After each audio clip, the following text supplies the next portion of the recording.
they're buying our weapons, and we're sending them to NATO, and NATO's sending us big, beautiful checks. But that I don't care about that. I care about, it was a big factor when Biden spent $350 billion and got nothing. But what I do care about is they lost last week, 7,011 people were lost, almost all soldiers. 36 people in a town which got hit by a missile, but over 7,000 soldiers. It's crazy. Can you describe a little bit, Mr. President, because I know you've had a lot of phone calls with President Putin. What's the difference in a face-to-face, in-person meeting? Look, he's a smart guy, been doing it for a long time, but so have I. Been doing it for a long time. And here we are, we're president. That was much more difficult than what I'm doing today, believe me. So we get along. There's a good respect level on both sides, and I think, something's going to come of it. I noticed he's bringing a lot of business people from Russia, and that's good. I like that because they want to do business, but they're not doing business until we get the war settled. Are you going to talk about business? Will you talk business? We have the hottest country on earth. We have the hottest economy on earth. We have the hottest country. We just set a new stock market record again. We have hundreds of billions of dollars flowing in from tariffs.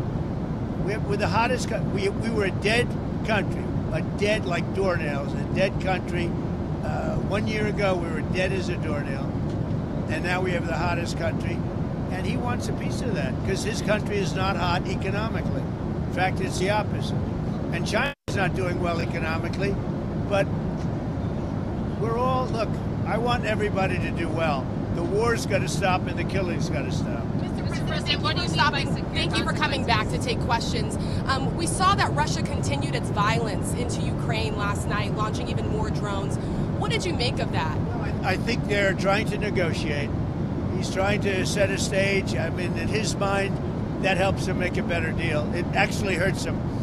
But in his mind, that helps him make a better deal if they can continue the killing. Maybe it's a part of the world. Maybe it's just his fabric, his genes, his genetics. But he thinks that makes him, gives him strength in negotiating. I think it hurts him, but I'll be talking to him about it later. On the table for discussions today, Mr. President, are the territorial swaps on the table? Will you be discussing that? They'll be discussed, but I've got to let Ukraine make that decision. And I think they'll make a proper decision. But I'm not here to negotiate for Ukraine. I'm here to get them at a table. And I think you have two sides. Look, Vladimir Putin wanted to take all of Ukraine. If I wasn't president, he would right now be taking all of Ukraine. But he's not going to do it. Mr. President, what did you mean? Just one thing. What about the possibility of the United States providing security guarantees to Ukraine? Maybe. Along with Europe and other countries. Not in the form of NATO, because that's not going to, there are certain things that aren't going to happen. But, yeah, along with Europe, there's a possibility of that. You mentioned the number of business people that President Putin is bringing along.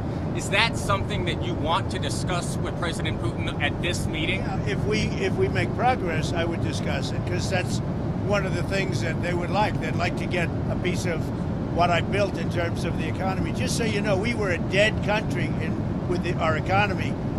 He wouldn't be interested. He wouldn't have been interested a year ago with the Biden economy. But he is interested in the Trump economy because we're doing. Wait till you see when those factories start opening up. We have hundreds of factories all over the country, and that includes auto factories, AI factories, and every other. They're all coming in because they want to beat the tariffs. Because if they open here, they don't have to pay tariffs. If they don't open here, they have to pay, in some cases, 200%, 300%.